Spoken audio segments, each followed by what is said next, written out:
মোচার ভাত আমাদের চট্টগ্রাম অঞ্চলের ট্রেডিশন। যখন বিভিন্ন ওয়েতে খায় মানুষ, গেট টুগেদার করে বা প্রেগনেন্সিতে বিশেষ করে খাওয়া হয়, মানে প্রেগনেন্ট যারা থাকে তাদের স্পেশাল ফিল করানোর জন্য মোচার ভাতটা সবাই আত্মীয়ের বাসা থেকে নিয়ে আসা হয়, নিজেদের বাসায় বানানো হয়।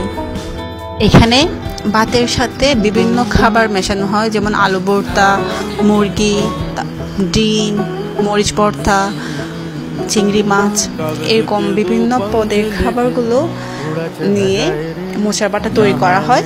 তারপর ওটা সুন্দর করে প্যাকিং করে একদম মিষ্টি কুমড়োর মতো করে রেখে দেওয়া হয় 5-6 ঘন্টা।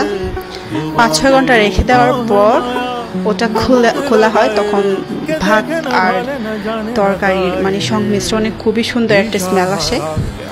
আর সাথে তো অনেক রকমের খাবার থাকে, ওগুলা মিক্স করা হয় না, যেগুলোতে মানে ঝোল থাকে কারি টাইপের খাবারগুলো মিক্স করা হয় না, ওগুলো মানে পাশাপাশি সাইড ডিশ হিসেবে থাকে।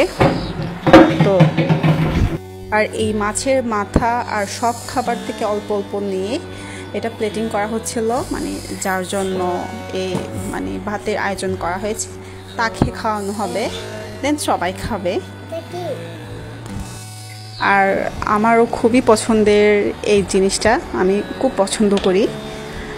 আর আমার নানুর হাতের মোচার ভাত খুব মজা।